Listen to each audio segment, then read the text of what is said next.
Les voisins ont expulsé des enfants orphelins, ignorant leur héritage millionnaire. Manon serrait fort les mains de ses deux petits frères, tandis que l'homme en costume criait qu'ils devaient quitter l'appartement immédiatement. Les enfants tremblaient, encore en deuil du départ récent de leur grand-mère, la seule famille qui leur restait. C'est alors que le syndic de l'immeuble apparut à la porte avec une pile de papiers à la main, disant que les charges étaient en retard et que 3 mineurs ne pouvaient rester seuls ici. « Vous avez 10 minutes pour prendre vos affaires et partir », déclara l'homme, ajustant ses lunettes avec impatience. Manon, âgée de seulement 10 ans, sentait le poids de la responsabilité sur ses épaules. Lucas, 8 ans, pleurait doucement en tenant son cartable. La petite Chloé, 6 ans, ne comprenait pas tout à fait ce qui se passait, mais percevait le désespoir dans les yeux de sa grande sœur. « S'il vous plaît, monsieur, l'assistante sociale a dit qu'elle ne viendra que lundi. Ce n'est que 3 jours, implora Manon, essayant de garder la voix ferme. Ce n'est pas mon problème. Les règles sont claires, répondit le syndic, tapant du pied. Dans le couloir, quelques voisins observèrent la scène. Madame Dubois, de l'appartement 302, chuchotait quelque chose à son mari. Le couple du 205, qui se plaignait toujours du bruit des enfants qui jouaient, regardait les bras croisés, visiblement satisfait. « Où allons-nous dormir ce soir ?» demanda Lucas, essuyant ses larmes avec sa manche. Manon ne savait pas quoi répondre. Leur grand-mère était partie depuis seulement 1 semaine, et elles avaient à peine eu le temps de réaliser cette perte. Maintenant, on les chassait du seul foyer qu'elles connaissaient. C'est alors qu'une voix douce se fit entendre au bout du couloir. « Vous pouvez rester dans ma petite chambre à l'arrière, au moins pour ce soir. » C'était Madame Moreau, la dame aux cheveux grisonnants qui travaillait à l'épicerie du coin. Tous les voisins la connaissaient, mais peu lui parlaient. Manon la regarda avec les yeux remplis de larmes de gratitude. « Vous êtes sûre? Nous ne voulons pas déranger, » dit Manon encore méfiante après tant de rejets. « Ma petite, déranger quoi? Vous n'êtes que des enfants. Venez, prenez vos affaires et partons d'ici. » Le syndic marmonna quelque chose sur la responsabilité, mais ne les empêcha pas de partir. Les autres voisins retournèrent dans leurs appartements, soulagés de ne plus avoir à gérer la situation. En marchant dans la rue vers l'épicerie, Manon se souvint des dernières paroles de sa grand-mère. Elle était très faible, mais avait serré la main de sa petite fille avec force et murmuré quelque chose sur le trésor de papy caché dans la maison. À l'époque, Manon avait pensé que c'était des divagations dues à la fièvre, mais maintenant ces mots lui revenaient en mémoire avec force. La petite chambre à l'arrière de l'épicerie était petite, mais propre. Madame Moreau avait improvisé 3 matelas au sol et apporté des couvertures qui sentèrent la lavande. « Ce n'est pas grand-chose, mais vous serez en sécurité ici, » dit-elle, caressant le visage de Chloé. « Demain, nous verrons quoi faire. » Cette nuit-là, même épuisés, les enfants eurent du mal à dormir. Lucas fit des cauchemars et se réveilla plusieurs fois en appelant sa grand-mère. Chloé mouilla le lit, ce qui ne lui était pas arrivé depuis des années. Manon resta éveillée, réfléchissant à ce qu'elle ferait quand l'assistante sociale arriverait. Mais il y avait autre chose. Les paroles de sa grand-mère résonnaient dans son esprit. « Le trésor de papy est caché, » avait-elle dit. « Si quelque chose m'arrive, cherchez sous le plancher de ma chambre. » Le lendemain matin, Manon se réveilla déterminée. Elle devait retourner à l'appartement et chercher ce trésor. Peut-être s'agissait-il de quelques bijoux de famille ou d'un peu d'argent caché, tout ce qui pourrait les aider. « Madame Moreau, pouvez-vous garder mes frères quelques heures?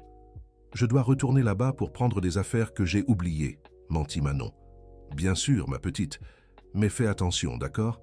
Ces gens-là n'ont pas de cœur. » Manon parcourut les 3 pâtés de maison qui la séparèrent de la résidence. Son cœur battait fort alors qu'elle montait les escaliers jusqu'au 3e étage. La porte de l'appartement était ouverte et elle entendait des voix et des bruits venant de l'intérieur. Cher auditeur, si vous aimez cette histoire, n'hésitez pas à laisser un like et surtout à vous abonner à la chaîne. Cela nous aide beaucoup, nous qui débutons. Maintenant, continuons. Dissimulée derrière l'escalier, Manon observa des hommes entrer et sortir de l'appartement avec des outils et du matériel de construction. Ils étaient en train de rénover la maison. Mais comment? Pas même un jour ne s'était écoulé depuis leur départ. « Regarde-moi ce vieux bois », dit un homme en bleu de travail, portant des planches qui semblaient provenir du plancher de la chambre de la grand-mère. « Il va falloir tout remplacer. » Le cœur de Manon se serra. S'il y avait quelque chose de caché sous le plancher, ils allaient le trouver. Elle s'approcha, essayant d'écouter la conversation. « Philippe, tu crois à la vitesse à laquelle ces gens veulent te vendre l'appartement ?» commenta un autre ouvrier. « La vieille n'est même pas encore refroidie et ils veulent déjà tout rénover pour le mettre sur le marché. Le syndic a dit qu'il partagerait l'argent de la vente entre les copropriétaires pour régler les charges en retard, » répondit Philippe, un homme d'âge moyen avec une moustache grisonnante. Manon sentit une colère monter en elle. Alors, c'était ça. Les voisins voulèrent se débarrasser d'elle pour vendre l'appartement et empocher l'argent. Elle serra les poings, essayant de retenir ses larmes de rage. Soudain, elle vit Philippe sortir de l'appartement avec 3 vieilles valises très lourdes. Il regarda autour de lui, comme pour s'assurer que personne ne le voyait, et descendit rapidement les escaliers. Manon le suivit à distance. Philippe vivait dans une maison modeste à une dizaine de pâtés de maison de là. Elle se cacha derrière une voiture et le vit entrer chez lui, peinant avec les valises. À travers la fenêtre de la cuisine, qui était ouverte, Manon entendit des voix s'élever. « Philippe, d'où viennent ces valises ?» demanda une femme. « Je les ai trouvées dans l'appartement de la vieille. Elles étaient bien cachées sous le plancher. Ce ne doit être que de vieux vêtements ou des bricoles. Tu ne peux pas garder les affaires de la défunte. Ce n'est pas bien, » dit la femme, sans doute son épouse. « Nathalie, personne ne les réclamera. Ces enfants ont été expulsés hier. Et puis, si je ne les avais pas prises, un autre l'aurait fait. » Manon entendit le bruit d'une fermeture qu'on ouvrait. Un long silence suivit, puis un cri étouffé de la femme. « Mon Dieu, Philippe, c'est de l'argent, beaucoup d'argent. »« Quoi ? Laisse-moi voir. » La voix de l'homme tremblait. « Sainte Mère, il y a aussi des papiers ici, des documents. Philippe, nous devons rendre ça aux filles. Cet argent leur appartient. » « Rendre ? Nathalie, tu es folle. Avec cette somme, on pourrait acheter une maison, sortir les fils de l'école publique. C'est du vol, Philippe. Je ne serai pas complice de ça. » Manon sentit son cœur s'emballer. Alors c'était vrai. Mamie avait bien caché quelque chose, et à en juger par ce qu'elle entendait, c'était beaucoup d'argent. Elle devait en parler à ses frères et sœurs, mais aussi réfléchir à comment récupérer ce qui leur appartenait. Elle retourna en courant à l'épicerie, l'esprit en ébullition. En arrivant, elle trouva Lucas et Chloé en train d'aider Madame Moreau à ranger les étagères. « Manon !» cria Chloé en courant embrasser sa sœur. « Tante Moreau a dit qu'on pouvait rester ici jusqu'à lundi. »« Ma chérie, tu as récupéré ce dont tu avais besoin ?» demanda Madame Moreau, remarquant l'agitation de Manon. Manon hésita. Devait-elle parler de l'argent? Et si personne ne la croyait? Et si c'était dangereux? « Oui, Madame Moreau, merci beaucoup de vous occuper d'eux. » Cette nuit-là, une fois Lucas et Chloé endormis, Manon raconta tout à Madame Moreau. La femme plus âgée écouta en silence, hochant la tête de temps en temps. « Ma petite, ta grand-mère était une femme très discrète, mais j'ai toujours su qu'elle avait des économies. Elle travaillait comme couturière depuis des décennies et vivait bien trop simplement pour quelqu'un qui n'avait que sa retraite. « Que dois-je faire, selon vous ?» demanda Manon, se sentant bien trop petite pour gérer tout cela. « D'abord, attendons l'arrivée de l'assistante sociale. Elle saura comment procéder. Ensuite, il te faudra des preuves que cet argent appartient à ta famille. Mais comment obtenir des preuves si les valises sont chez le maçon ?» Madame Moreau réfléchit un instant. Sa femme semblait avoir bon cœur, d'après ce que tu m'as dit. Peut-être est-elle la clé pour résoudre ce problème. Le samedi matin, Manon décida de retourner chez le maçon. Elle devait parler à Nathalie.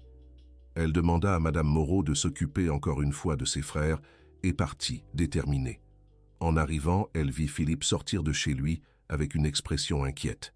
Il monta dans sa voiture et partit rapidement. Manon attendit quelques minutes et frappa à la porte. « Bonjour, Madame Nathalie. Je suis Manon, une des filles qui vivait dans l'appartement où votre mari travaille. » La femme ouvrit lentement, le visage pâle. Elle devait avoir une 40aine d'années, les cheveux châtains attachés en queue de cheval et des yeux doux, mais soucieux. « Ma petite, que fais-tu ici? Comment connais-tu mon nom? J'ai entendu votre conversation hier à propos des valises. Cet argent est à nous, madame, il appartenait à ma grand-mère. » Nathalie regarda autour d'elle, nerveuse, et fit signe à Manon d'entrer. « Ma petite, je ne sais pas quoi faire. Mon mari est obsédé par cet argent. Il a même loué un entrepôt pour cacher les valises. Il dit que personne ne les trouvera jamais. S'il vous plaît, Madame Nathalie, nous ne sommes que 3 enfants sans personne. Cet argent pourrait nous sauver. » Manon se mit à pleurer. « Nous ne voulons rien qui ne nous appartienne, mais c'était à notre grand-mère. » La femme s'approcha et serra Manon dans ses bras.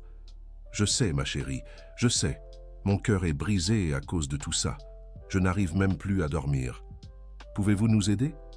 Nathalie resta silencieuse un long moment. « Je vais essayer, mais il me faut du temps.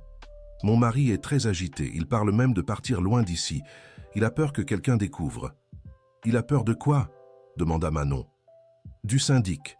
On dirait que cet homme a découvert l'argent et qu'il fait chanter Philippe. Il veut la moitié de tout, sinon il le dénoncera aux autorités. » La situation devenait de plus en plus compliquée. Manon sentit un poids énorme sur ses épaules. Comment une fille de 10 ans pouvait-elle affronter des adultes avides et sans scrupules? « Madame Nathalie, l'assistante sociale vient lundi. Si vous lui dites tout, peut-être pourrons-nous régler ça comme il faut. Je vais y réfléchir, ma petite. Mais maintenant, il faut que tu partes. Si Philippe arrive et te trouve ici, il sera très en colère. » Manon retourna à l'épicerie le cœur serré. Elle raconta tout à Madame Moreau, qui fut indignée par la situation. « Quel monde, ma chérie! Des adultes qui volent des orphelins, » murmura la vieille dame en préparant le déjeuner. « Mais ne t'inquiète pas, la vérité finit toujours par éclater. Le dimanche, les choses prirent une tournure inattendue. Madame Moreau était en train de servir à l'épicerie quand le syndic apparut, accompagné de 2 autres résidents de l'immeuble. « Moreau, j'ai appris que tu hébergeais les fillettes. Ça te regarde, mais je viens t'avertir que l'appartement de la vieille a déjà été vendu. »« Comment ça, vendu ?» demanda Madame Moreau, méfiante. « Ça ne fait même pas une semaine qu'elle est partie. Les résidents se sont réunis et ont décidé de vendre vite, avant que ça ne devienne bureaucratique. L'argent servira à régler les charges en retard et il en restera pour des travaux dans l'immeuble. » Manon, qui rangeait des boîtes au fond du magasin, entendit tout. Son sang ne fit qu'un tour. Ils avaient vendu sa maison.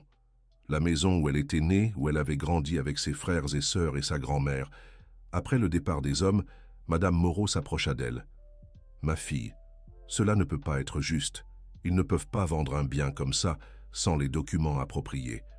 Madame Moreau, je dois vous dire quelque chose. Mamie disait toujours que notre famille avait des droits sur cet appartement. Elle disait qu'à mes 18 ans, je comprendrais tout. » Cette nuit-là, Manon eut du mal à dormir. Demain, l'assistante sociale arriverait et elle devait tout raconter. Mais si la femme ne la croyait pas, si elle pensait que c'était une invention d'enfant? Lundi matin, à 9 h pile, une femme d'âge moyen frappa à la porte de l'épicerie. Elle avait les cheveux courts et grisonnants, portait des lunettes et tenait une sacoche noire. « Bonjour, je suis Mathilde, assistante sociale.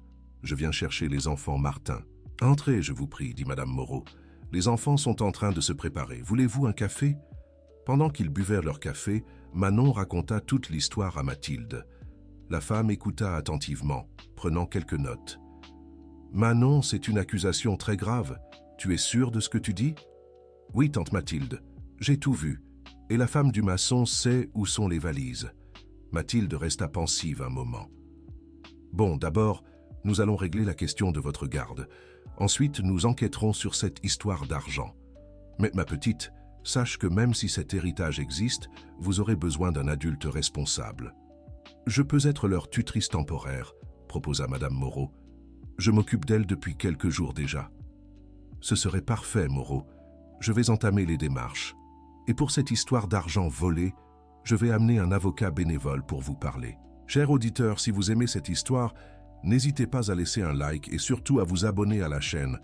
Cela nous aide beaucoup à démarrer. Maintenant, continuons. Mardi, Mathilde revint accompagnée d'un homme d'une 50aine d'années, aux cheveux grisonnants et portant des lunettes. Il se présenta comme Docteur Lefebvre, avocat spécialisé dans les affaires sociales.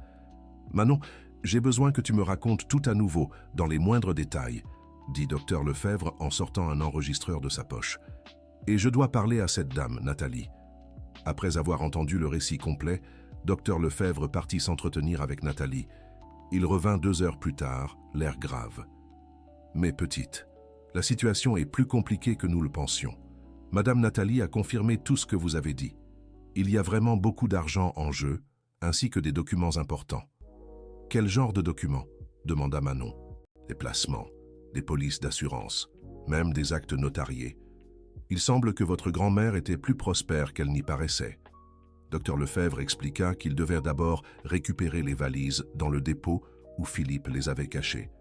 Pour cela, il faudrait impliquer les autorités. « Mais docteur, qu'arrivera-t-il à Philippe et au syndic ?» demanda Manon, inquiète pour Nathalie. « Cela dépendra de leur coopération avec l'enquête. S'ils rendent tout volontairement, il n'y aura peut-être pas de conséquences pénales. » Mercredi, Nathalie apparut à l'épicerie, les yeux rouges d'avoir tant pleuré. « Mes petites, je ne supporte plus cette situation. Philippe est désespéré, le syndic fait pression, et je ne peux plus vivre avec cette culpabilité. »« Que comptez-vous faire ?» demanda Madame Moreau. « Je vais prendre les valises dans le dépôt et vous les remettre. Je ne me soucie plus des conséquences. » Dr Lefebvre, présent sur place, fut surpris par la décision de Nathalie. « Madame, c'est très courageux de votre part. Je peux vous assurer que cela sera pris en compte s'il y a une procédure. » Jeudi, Nathalie tint sa promesse. Elle est apparue à l'épicerie avec les 3 vieilles valises, lourdes et poussiéreuses. « Voilà, les filles, c'est pour vous. J'espère que vous pourrez me pardonner ce retard. » Quand elles ont ouvert les valises, tout le monde est resté silencieux. Il y avait des paquets et des paquets d'argent, tous bien organisés et ficelés avec de la ficelle. Il y avait aussi de vieux documents, des papiers jaunis et quelques bijoux. Dr Lefebvre a examiné les documents avec attention. « Les filles, vous n'avez pas idée de ce que vous avez là. Votre grand-mère n'était pas qu'une simple couturière, c'était une investisseuse très intelligente. »« Comment ça, docteur ?» a demandé Manon. « Elle achetait et vendait des propriétés depuis des décennies. Il y a ici des documents concernant au moins 5 propriétés différentes. Et ces polices d'assurance, les filles, vous héritez d'une fortune considérable. » Lucas et Chloé, qui ne comprenaient pas encore tout à fait la situation, sont restés bouche bée. « Ça veut dire qu'on est riche ?» a demandé Lucas, les yeux écarquillés. « Pas exactement riche, mais vous avez assez de ressources pour vivre dignement et étudier sans souci, » a expliqué Dr Lefebvre. Madame Moreau a hoché la tête, admirative. « Votre grand-mère était vraiment une femme de caractère. Elle travaillait dur et trouvait encore le temps de s'occuper de ses affaires. Mais la joie de la découverte a été interrompue par un coup violent à la porte. C'était le syndic, accompagné de Philippe et de 2 hommes que Manon ne connaissait pas. « J'ai appris que vous aviez trouvé des valises qui appartiennent à la copropriété, » a dit le syndic, entrant sans invitation. « Tout ce qui est trouvé dans l'appartement est la propriété commune des résidents. » Dr Lefebvre s'est levé, se plaçant entre les hommes et les enfants. « Excusez-moi, vous êtes qui ?»« Je suis le syndic de l'immeuble où ces filles habitaient, et lui, c'est le maçon qui rénovait l'appartement. »« Eh bien, messieurs, ces valises et leur contenu appartiennent légalement aux filles. J'ai ici des documents qui prouvent l'héritage. »« Quels documents ? Ces filles sont mineures, elles ne peuvent rien hériter, » a insisté le syndic. « Si, avec une représentation légale adéquate, et je suis l'avocat responsable de cela. » La discussion s'est enflammée. Le syndic insistait sur le fait que l'appartement avait été vendu et que tout ce qui y était trouvé appartenait aux acheteurs. Philippe était nerveux, regardant sans cesse sa femme. « Philippe, dis-leur tout de suite, » a chuchoté Nathalie. « Je ne supporte plus ce mensonge. »« Dire quoi ?» a demandé Dr Lefebvre.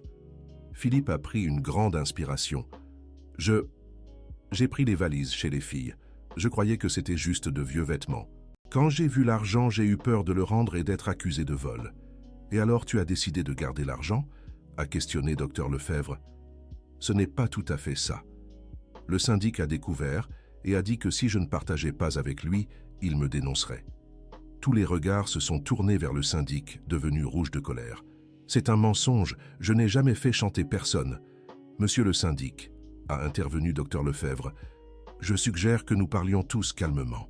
Je vais contacter les autorités compétentes pour que cette situation soit résolue comme il se doit. » Les hommes sont sortis de l'épicerie en marmonnant des menaces. Nathalie est restée, s'excusant une fois de plus.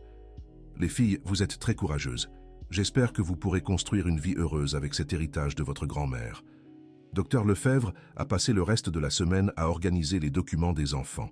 Il a découvert que la grand-mère avait laissé un testament enregistré chez le notaire, mais qu'il n'avait jamais été ouvert. « Les filles, nous allons chez le notaire demain. Je dois voir ce testament. » Chez le notaire, l'officier a confirmé qu'il y avait un testament au nom de Jeanne Martin, la grand-mère des enfants. Quand ils ont ouvert le document, tout le monde a été surpris. Jeanne avait laissé des instructions très détaillées sur ses biens et ses investissements. Outre les propriétés et l'argent, il y avait aussi une police d'assurance vie d'une valeur de 500 000 €. « Mon Dieu !» a murmuré Dr Lefebvre. « Votre grand-mère était vraiment une femme prévoyante. Mais la plus grande surprise se trouvait à la fin du testament. Jeanne avait laissé une lettre spécifique pour Manon avec des instructions au cas où quelque chose arriverait avant que la jeune fille n'ait 18 ans. Le docteur Lefebvre lut la lettre à voix haute. « Ma chère Manon, si tu lis ceci, cela signifie que je n'ai pas pu veiller sur vous jusqu'à ce que tu grandisses. Ne te blâme pour rien de ce qui a pu arriver. Les adultes font parfois de mauvais choix par cupidité ou par peur. L'argent que je vous ai laissé provient d'années de travail honnête et d'investissements prudents. Utilise-le pour prendre soin de tes frères et sœurs et leur offrir les opportunités que je n'ai pas pu vous donner. Il y a un avocat en qui j'ai toute confiance, le docteur François Dupont, qui connaît toute ma situation financière. Cherche-le. Adresse, rue des Fleurs 234. Et souviens-toi toujours, la vraie richesse n'est pas dans l'argent, mais dans l'amour que vous avez les uns pour les autres. » Manon pleura en entendant les mots de sa grand-mère. C'était comme si elle savait que quelque chose pouvait arriver et s'était préparée pour protéger ses petits-enfants. « Docteur Lefebvre, où se trouve cette rue des Fleurs ?» demanda Manon. « C'est tout près d'ici. Nous irons chercher ce docteur François demain. » Le docteur François Dupont était un homme d'environ 70 ans, aux cheveux complètement blancs et avec un sourire bienveillant. Lorsque le docteur Lefebvre expliqua la situation, le visage de l'avocat s'illumina. « Jeanne Martin, bien sûr que je me souviens d'elle. Nous étions amis depuis plus de 20 ans.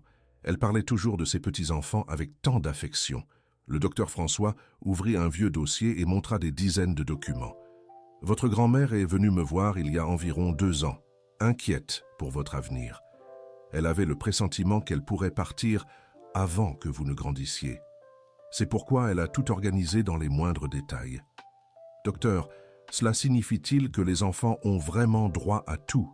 demanda le docteur Lefebvre. « Non seulement ils y ont droit, mais Jeanne a laissé des instructions précises sur la manière dont l'argent doit être utilisé. Il y a une somme destinée à l'éducation, une autre pour le logement et même une réserve pour les urgences. » Le docteur François expliqua que Jeanne avait même choisi une école privée pour les enfants et avait déjà payé les frais de scolarité pour 2 ans. « Elle a vraiment pensé à tout », murmura Madame Moreau admirative, mais il restait encore à régler la question du logement. L'appartement où il vivait avait bien été vendu par la copropriété de manière irrégulière. « C'est un problème, » dit le docteur François, mais Jeanne avait anticipé cette éventualité. Elle a laissé des instructions pour acheter une maison adaptée pour vous. Cher auditeur, si vous appréciez cette histoire, n'hésitez pas à laisser un like et surtout à vous abonner à la chaîne. Cela nous aide beaucoup à démarrer. Maintenant, continuons. Pendant que les avocats réglaient les questions juridiques, les enfants continuèrent à vivre dans la petite pièce à l'arrière de l'épicerie de Madame Moreau. Cette femme était devenue une deuxième grand-mère pour eux, et la cohabitation était affectueuse et chaleureuse. Un matin, le docteur François arriva avec une proposition inattendue. « Mes enfants, j'ai trouvé la maison parfaite pour vous. Elle se trouve à seulement 2 rues d'ici. Elle a 3 chambres et un grand jardin. Le meilleur, c'est que la propriétaire est prête à la vendre à un prix raisonnable. »« On peut aller la voir ?» demanda Lucas, enthousiasmé à l'idée d'avoir sa propre chambre. La maison était vraiment parfaite. Elle avait un salon spacieux, une cuisine grande, 3 chambres et un jardin avec quelques arbres fruitiers. Chloé fut enchantée par la chambre qui serait la sienne, imaginant déjà où elle placerait ses poupées. « Docteur François, combien ça coûte ?» demanda Manon, toujours inquiète pour l'argent. « Ma petite, ta grand-mère a laissé suffisamment de ressources pour acheter cette maison et il en restera pour les études et les dépenses pendant de nombreuses années. » Le processus d'achat prit quelques semaines, mais finalement les enfants eurent à nouveau un foyer. Madame Moreau les aida à déménager et à organiser la maison. « Vous savez que vous pouvez toujours compter sur moi, n'est-ce pas ?» dit-elle, émue. « Considérez-moi comme une tante adoptive. »« Madame Moreau, vous voulez vivre ici avec nous ?» demanda Chloé, en serrant la jambe de la dame dans ses bras. « La maison est grande et il y a une chambre de libre. » La proposition toucha profondément Madame Moreau, mais elle refusa gentiment. « Ma chérie, vous devez apprendre à vivre en famille. Je serai toujours là, à proximité, mais vous avez besoin d'indépendance. Docteur Dupont engagea une gouvernante de confiance, Madame Laurent, une dame de 50 ans qui avait élevé 6 enfants et avait de l'expérience avec les petits. Madame Laurent ne sera pas une mère de substitution, expliqua Docteur Dupont. Elle vous aidera pour les tâches ménagères et veillera à ce que vous ne manquiez de rien. Mais les décisions importantes vous reviennent toujours, Manon. L'adaptation à cette nouvelle vie ne fut pas facile. Manon se sentait submergée par la responsabilité de s'occuper de ses jeunes frères et sœurs. Lucas eut des difficultés dans sa nouvelle école et Chloé souffrait de cauchemars récurrents. Madame Laurent se révéla une alliée précieuse. Elle ne cherchait pas à remplacer les parents ou la grand-mère des enfants, mais leur offrait le soutien nécessaire pour qu'ils puissent simplement être des enfants. « Manon, tu n'as pas besoin de porter le monde sur tes épaules », disait-elle chaque fois qu'elle voyait la jeune fille trop inquiète. « Ta grand-mère a tout organisé précisément pour que vous puissiez avoir une enfance normale. » Peu à peu, les enfants s'adaptèrent. Lucas se fit de nouveaux amis à l'école et commença à jouer au football dans l'équipe scolaire. Chloé s'inscrivit à la chorale de l'église et découvrit qu'elle avait une belle voix. Manon, quant à elle, commença à prendre des cours de guitare avec un professeur particulier. Elle avait toujours rêvé d'apprendre la musique, mais la famille n'avait jamais eu les moyens. Mais la paix fut de courte durée.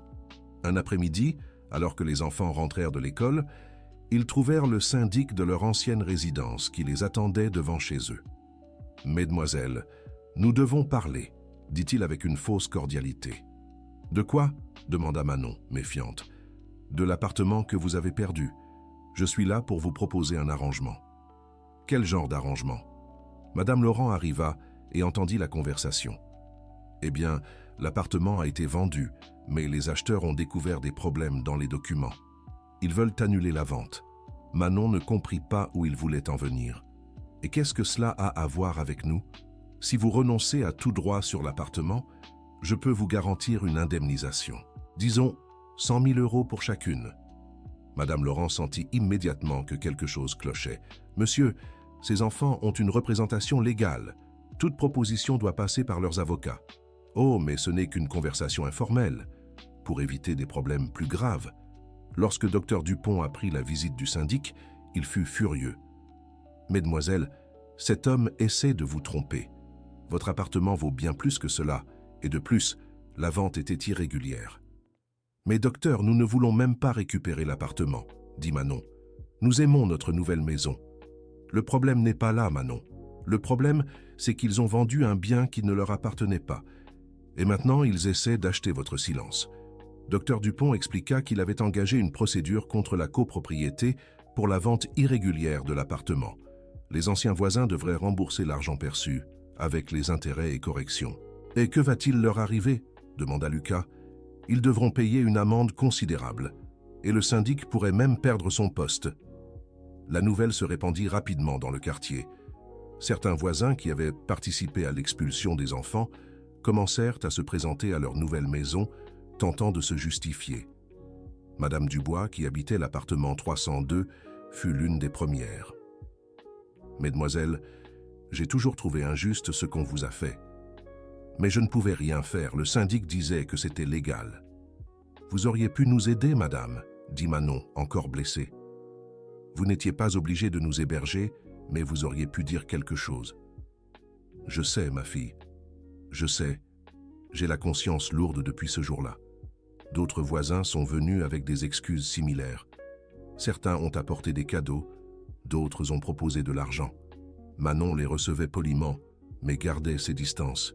« Pourquoi font-ils ça maintenant ?» demanda Chloé.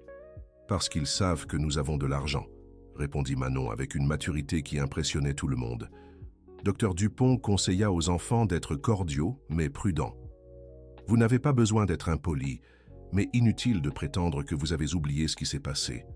L'affaire de l'appartement vendu irrégulièrement est devenue un petit scandale dans le quartier. Le journal local a publié un article sur des orphelins lésés par la cupidité de leurs voisins. La répercussion a été plus grande que prévu. Plusieurs personnes ont commencé à approcher les enfants pour leur offrir de l'aide. Certaines propositions étaient sincères, d'autres clairement intéressées. C'est incroyable comme les gens changent quand ils découvrent que vous avez de l'argent, commenta Madame Laurent. Quand vous aviez besoin, personne n'est venu. Manon apprenait de précieuses leçons sur la nature humaine. Certaines personnes étaient vraiment bonnes, comme Madame Moreau et Nathalie. D'autres n'étaient motivées que par leur intérêt. « Madame Laurent, comment savoir à qui faire confiance ?» demanda-t-elle. « Ma fille, fais confiance à ceux qui t'ont aidé quand tu n'avais rien à offrir en retour. Ce sont les vraies personnes. » Pendant ce temps, la procédure contre la copropriété suivait son cours. Dr Dupont découvrit que ce n'était pas la première fois que le syndic commettait des irrégularités. D'autres accusations pesaient contre lui dans différents immeubles. « Mais petite, il semble que vous n'ayez pas été ses seules victimes, » dit Dr Dupont. « D'autres familles ont été lésées. » Cette révélation suscita un mélange de justice et de tristesse. Manon pensa à toutes les personnes qui avaient souffert entre les mains de cet homme avide. « Docteur Dupont, que va-t-il arriver aux autres qu'il a lésés? Eh bien, avec l'écho de votre affaire, d'autres victimes se sentent encouragées à porter plainte. Peut-être pourrons-nous aider plus de monde. » Des mois plus tard, le syndic fut destitué et condamné à verser des indemnités à plusieurs familles. L'argent obtenu par la vente irrégulière de l'appartement des enfants leur fut restitué au double comme le stipulait le jugement. « Que va-t-on faire de cet argent en plus ?» demanda Lucas. Manon, qui devenait de plus en plus responsable, eut une idée. Et si on aidait d'autres enfants en difficulté? La suggestion plut à tous. Guidés par Dr Dupont, ils créèrent un petit fonds pour aider les familles démunies du quartier. Ce n'était pas une institution formelle, juste une façon de rendre la bonté qu'ils avaient reçue. La première famille aidée fut justement celle de Nathalie. Philippe avait perdu son emploi après le scandale et il traversait des moments difficiles. « Mais petite, vous n'êtes pas obligée de faire ça, » dit Nathalie, les larmes aux yeux. « Je ne mérite pas votre bonté. »« Si, vous le méritez, » répondit Manon. « Vous avez été courageuse et avez fait ce qu'il fallait quand c'était important. » Le geste des enfants toucha profondément Nathalie. Elle devint l'une de leurs plus grandes défenseurs dans le quartier, racontant à tous la générosité des filles. Philippe, honteux de ses actes, vint s'excuser en personne. « Mais petite, je ne mérite pas votre pardon. La cupidité m'a aveuglé et j'ai failli ruiner votre vie. »« Monsieur Philippe, tout le monde fait des erreurs, » dit Manon. « L'important est d'en tirer des leçons et d'essayer de s'améliorer. » Le pardon des enfants eut un profond impact sur Philippe. Il devint un homme différent, plus humble et généreux. Il a trouvé un nouvel emploi et a commencé à rendre visite aux enfants régulièrement, presque comme un oncle de substitution. La vie des 3 enfants orphelins avait complètement changé. Ils avaient une maison confortable, une éducation de qualité et des personnes qui se souciaient vraiment d'eux. Manon continuait d'être la leader naturelle de la famille, mais pouvait désormais aussi être une petite fille de 10 ans. Elle jouait davantage, souriait plus et ne portait plus seule le poids du monde. Lucas a surmonté ses difficultés scolaires et est devenu l'un des meilleurs élèves de sa classe. Il a découvert qu'il avait un talent pour les mathématiques et rêvait de devenir ingénieur plus tard. Chloé s'épanouissait comme une fleur arrosée avec amour. Elle chantait dans la chorale de l'église, avait beaucoup d'amis et avait complètement surmonté ses cauchemars.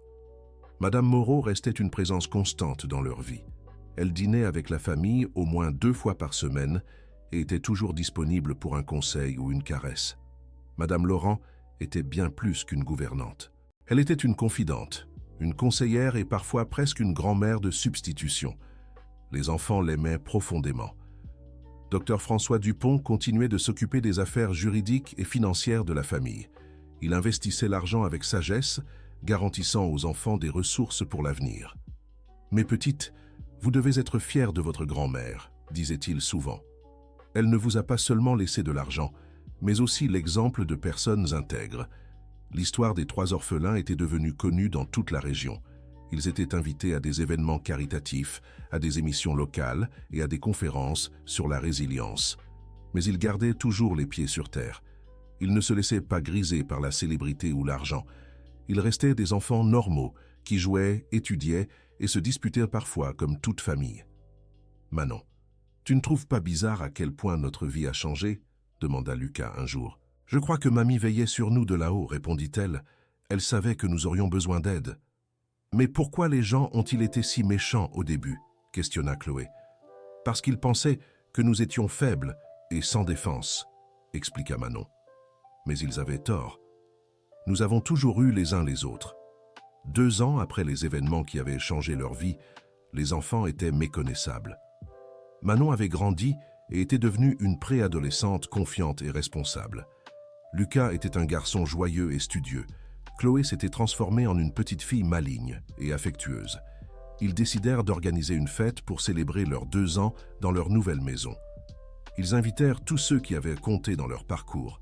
Madame Moreau, Madame Laurent, Dr François Dupont, Dr Lefebvre, Nathalie, Philippe et même Mathilde, l'assistante sociale. « Vous savez pourquoi nous faisons cette fête ?» demanda Manon aux invités. « Pour fêter la nouvelle maison ?» suggéra Lucas. « Pas seulement. Nous célébrons aussi avoir appris qui sont les personnes qui tiennent vraiment à nous. » La fête fut modeste, mais joyeuse et émouvante. Chaque personne présente avait joué un rôle important dans la reconstruction de leur vie.